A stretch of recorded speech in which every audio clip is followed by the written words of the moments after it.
Hello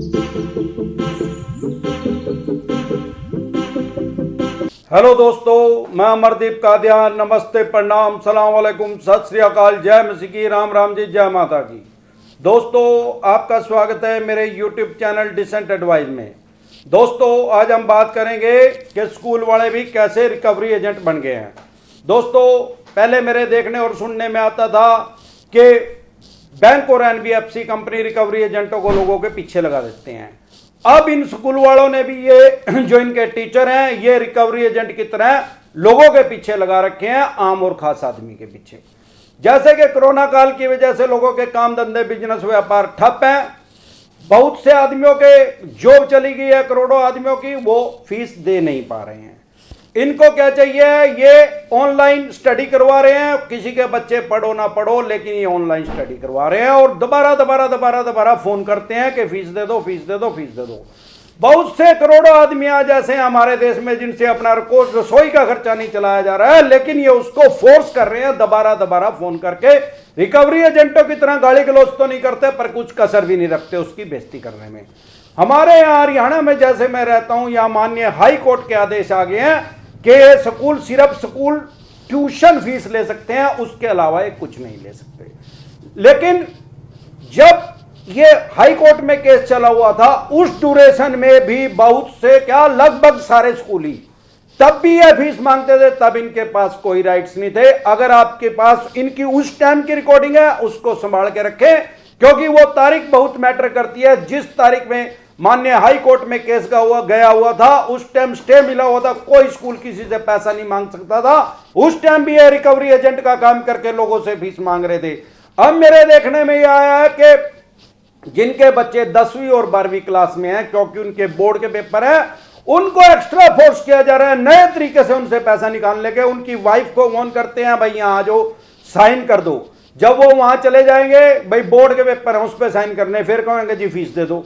फिर 2, 4, 6 महीने की जितनी निकल जाएगी निकाल लेंगे, फिर रजिस्टर पे साइन करवा लेंगे, फार्म पे किसी पे साइन। फिर 15-20 दिन के बाद फोन करेंगे, आ जाओ जी 10वीं में आपका बच्चा है, ले आओ जी 2300 रुपए दे दो जी, एडमिशन फीस है तो बोर्ड की है, चल भाई दे दी उसने। फिर क्या, फिर भी नहीं किसी चीज पे, फिर एक कच्चे कागज पे साइन करवा लिया जी, हम आगे भेजेंगे, अप्रूवल हो क्या आएगी बोर्ड से। ज्यादातर ये सीबीएसई वाले कर रहे हैं, क्योंकि हरियाणा बोर्ड में तो मैंने देखा नहीं कोई प्राइवेट स्कूल हरियाणा बोर्ड से चला हुआ हो। ये सीबीएसई बोर्ड वाले कर रहे हैं, और ये तो सारे देश में इनका ही काम है। या चाहे किसी भी बोर्ड से इन्होंने परमिशन ली हुई हो, लेकिन गवर्नमेंट की कुछ गाइडलाइंस है। आप ये ना समझे कि प्राइवेट स्कूल है अपनी मनमर्जी कर सकते हैं। जो इनको लाइसेंस मिला है, कुछ गवर्नमेंट की गाइडलाइंस है, उसके अकॉर्डिंग उसको ये तोड़ रहे हैं।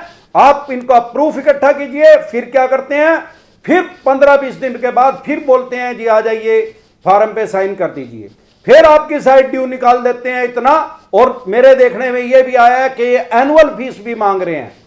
एनुअल फीस जो पहले लेते थे, कई तरह के कंप्यूटर चार्जेस, फलाने charges, building charges, maintenance charges, उसने उसका एनुअल फीस नाम इन्होंने रख दिया।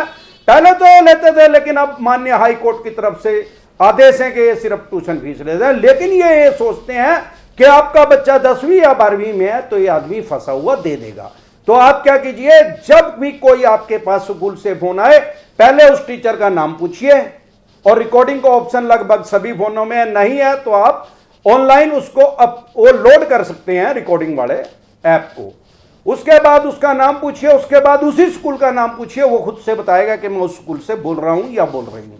फिर उससे पूछिए, हाँ भाई क्या काम है, वो कहेगा जी फीस दे दो। फिर आप स्कूल में चले जाइए और उसको बोलिए ठीक है भाई मैं दे दूंगा, आप मेरा ड्यू दे दो कितना है। उनको पता नहीं लगेगा, उनको बताइए ना कि आप क्या करेंगे, वो आपको ड्यू रिटर्न में दे देंगे, भाई इतने रिटर्न में इतना ड्यू है।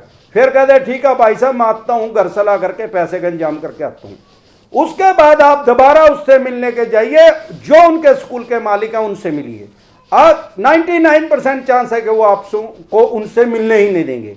अगर नहीं मिलने दे रहे तो इनका क्या करना है, आपको सबसे पहले लोकल मीडिया बुलाइए। आजकल सारे देश में लोकल मीडिया है, हर शहर में है, हमारे शहर में भी 2 लोकल मीडिया बहुत ज्यादा चली हुई है, IBN 24 और करनाल ब्रेकिंग न्यूज, जिन पे एक बार अगर खबर चलेगी तो लाखों दर्शक देखते हैं। सारे करनाल को ये बात पता लग जाएगी। आप देश के किसी भी कोने में रहते हैं, सबसे पहले लोकल मीडिया को अप्रोच कीजिए।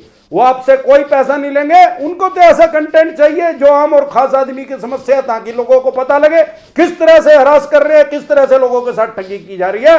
और माननीय सुप्रीम कोर्ट के इसी 28 अक्टूबर को आदेश आ गए हैं कि ये स्कूल मैक्सिमम 80% तक फीस ले सकते हैं, क्योंकि 30% तो सिलेबस ही कम हो गया, लेकिन ये 100% फीस भी मांग रहे और एनुअल चार्जेस भी मांग रहे और तरह तरह के खर्चे, ताकि ये फंसो आप फंसो या महसूस ना कीजिए। ना ही आपका बोर्ड का वो रोक सकते हैं। आपको क्या करना है, वो डॉक्यूमेंट्स ले लिए, इनसे प्रूफ आ गया आपके पास कि इतने पैसे मांग रहे हैं। सबसे पहले लोकल मीडिया पे उस न्यूज को फ्लैश करवाइए, वहां बोलिए, उसके स्कूल में लेके जाइए, आप बोलो उसको, कह दे ऑन कैमरा बोल भाई अब बता किस चीज के पैसे देने हैं मैंने आपके। वो कुछ नहीं बोलेंगे, सारे शहर को पता लग जाएगा। उसके बाद सबसे पहले इनकी एजुकेशन डिपार्टमेंट में, आपका जो लोकल एजुकेशन डिपार्टमेंट है, वहां पे इनकी कंप्लेंट कीजिए। हरियाणा में तो जैसे सीएम विंडो चली हुई है, वहां पे इनकी कंप्लेंट कीजिए।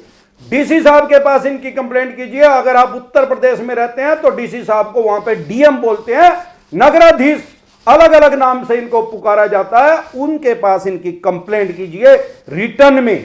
और जो हमारे देश के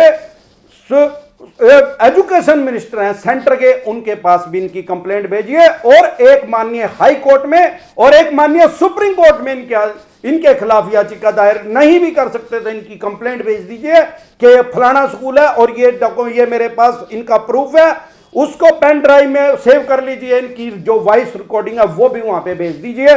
फिर देखिए इनका क्या हाल होता है, किस तरीके से आपको ठगेंगे, घुटनों के बल आ जाएंगे। जो पैसे आपसे लिए हैं वो भी उल्टे करने के लिए नाक रगड़ेंगे और आपके बच्चे कहेंगे कि मैं फ्री में आपका एडमिशन करवा दूंगा, भाई साहब ये पैसे भी ले लो।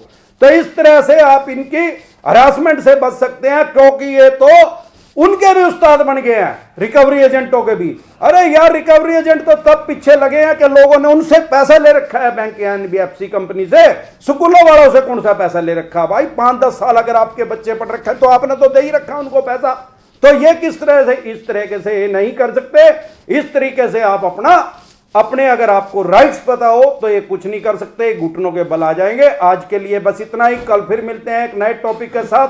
तब तक के लिए आप मेरे चैनल पे अपना प्यार और आशीर्वाद बनाए रखें। वीडियो अच्छी लगी हो तो प्लीज लाइक करें, शेयर करें, सब्सक्राइब करें और बेल आइकन का बटन दबाना ना भूलें। नमस्कार।